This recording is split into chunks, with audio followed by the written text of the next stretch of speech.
Kadang-kadang. Jadi macam mana kita nak tahu satu-satu orang ni haji dia tu mabrur ke tidak, berkesan ke tidak, diterima Tuhan ke tidak? Salah satu cara dia kita tengok bila dia balik. Kalau sebelum balik dulu dia tak apa rajin nak sembahyang, bila balik haji dia rajin sembahyang. Itu maksud Tuhan terima. Itu salah satu cara. Sebelum pergi haji dulu dia dah pakai seluar pendek, bila balik haji seluar panjang. Itu gaya Tuhan terima. Tapi kalau sebelum pergi haji dia duduk rampas harta orang, duduk selewin, harta kerajaan selewin, bila balik dia buat juga. Walaupun masa dia pergi haji dia tak kena apa-apa, cantik je perjalanan haji dia, tak ada masalah. Tapi balik masih buat juga benda yang salah yang dia buat dulu. Itu mungkin maksud dia haji dia Tuhan tak. Jadi kita nak nilai berkesan ke tidak haji orang tu, tengok lepas dia balik, bukan yang dia di sana tu. Kalau tidak, banggalah dia. Dia balik-balik, aku misalnya tak kena apa lah. Ni apa ustaz tu, dengan duit hilang, dengan handset jatuh dalam tangga, dia mesti ada buat salah. Padahal dia tu Tuhan dah tak terima dah, dia tak puasa. Baiklah. Sekarang nak masuklah pelajaran hari ini. Kita ambil dalam 10 minit je lah. Bab ke-6 tentang bahaya ilmu pengetahuan. Yang kita faham selama hari ini, ilmu pengetahuan ni benda bagus, ilmu agama ni benda bagus. Kalau belajar lagi bagus. Tapi rupa-rupanya ada bahaya dia. Ilmu yang bagus tadi dia boleh datangkan bahaya kepada kita apabila kita salah guna. Contoh,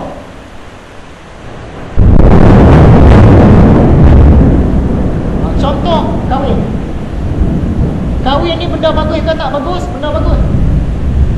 Sebab bila kita kahwin, kita boleh banyakkan zuriat. Banyakkan zuriat, apa yang isteri kita buat, apa yang anak-anak kita buat, pahala dia dapat kat kita juga. Sebab kita yang didik mereka ni. Jadi kalau kahwin ni, betul cara dia bagus. Dia semayang satu waktu tapi dapat banyak waktu, sebab isteri dia buat, anak-anak pun buat. Tapi kalau tak kena cara, kahwin dia boleh jadi masalah. Masalah yang macam mana? Lepas kahwin, dia tak mampu nak kontrol keluarga ni. Isteri dia pun buat maksiat, anak-anak dia pun buat maksiat. Dosa dia tanggung sebab dia ketua keluarga. Kita nampak tak? Kahwin benda bagus, tapi ada kalanya dia akan bawa masalah kepada kita. Sama juga dengan ilmu. Ilmu ni benda bagus. Ilmu memang benda bagus, benda mulia, benda baik. Tapi kadang-kadang bila kita dah dapat ilmu tu, dia akan datangkan masalah kepada kita. Yang tu Imam Ghazali cakapkan. Contoh duit. Duit benda bagus tak? Benda bagus. Kita dapat duit, kita boleh belajar, kita boleh bantu orang. Baguslah, dapat pahala. Tiba-tiba Tuhan bagi kita rezeki lebih, duit banyak. Duit banyak, jiran-jiran kita hidup susah. Kita tak teringin pun nak bagi sedekah kan, nak apa buat benda kita tak pernah fikir. Masa tu duit ni tadi jadi beban kepada dia. Sebab dosa lah. Itu tadi, duit benda bagus, tapi ada kalanya kalau pengurusan dia tak betul, dia akan datangkan beban kepada kita. Beban di akhirat. Kahwin tadi benda bagus, tapi kalau pengurusan dia tak betul, dia akan datangkan beban kepada kita di akhirat.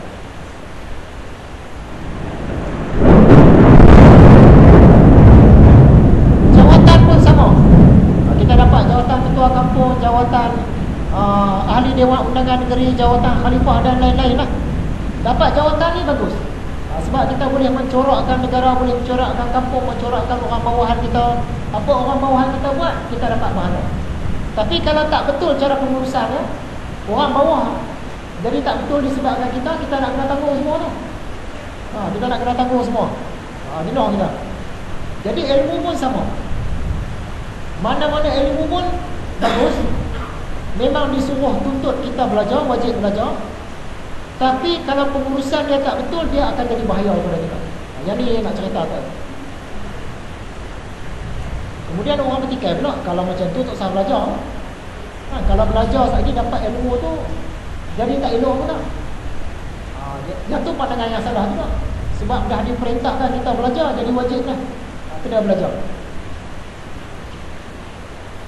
Telah kami terangkan dahulu ayat dan hadis tentang kelebihan ilmu dan ulama. Sebelum ni kita dah belajar dalam pelajaran yang awal-awal dulu. Ilmu ni apa kelebihannya? Kalau kita dapat ilmu, apa kelebihannya? Kalau jadi orang berilmu, apa kelebihan? Dan mengenai ulama su. Ulama su ni ulama yang jalan tak betul, ulama jahat lah cakap, ringkas cakap.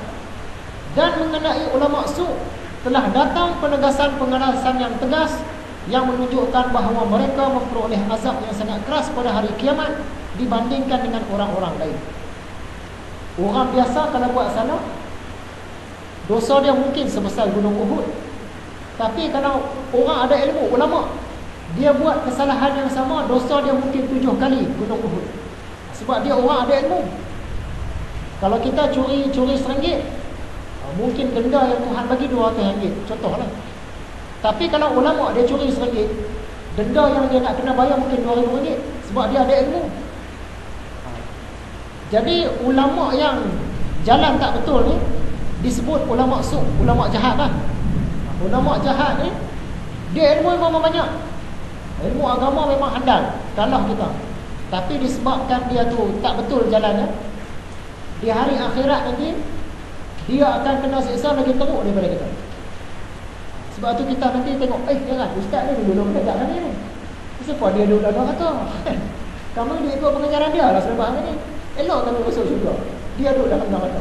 Ni ulama su. Ulama su. Contoh macam perang di Bosnia kan. Orang Serbia, tentera-tentera dia serang orang Islam Bosnia, dia pakat bunuh ikut suka dia. Bila habis perang, orang nak hukum siapa? Mereka akan hukum yang ketua dia tu. Walaupun dia tak pergi membunuh, yang bunuh askar-askar dia, tapi yang nak kena hukum bunuh ketua nombor 1 tu, yang rambut putih tu. Sebab apa? Dia yang keluar ke arahan. Walaupun dia tak bunuh seorang pun. Contohnya dia tak bunuh, dia tak tembak siapa-siapa tu. Yang bunuh, yang tembak, yang kerat, yang kambuh dalam tanah, semua ni askar-askar dia. Tapi askar-askar dia tak kena hukum. Yang orang nak bawa kepada pengadilan dunia ni ketua dia nombor 1, nak hukum bunuh. Yang pemimpin-pemimpin yang di bawah dia nak hukum penjara. Askar bawah tak kena, walaupun mereka yang bunuh dulu. Jadi perbandingan kita dengan ulama su macam tu lah.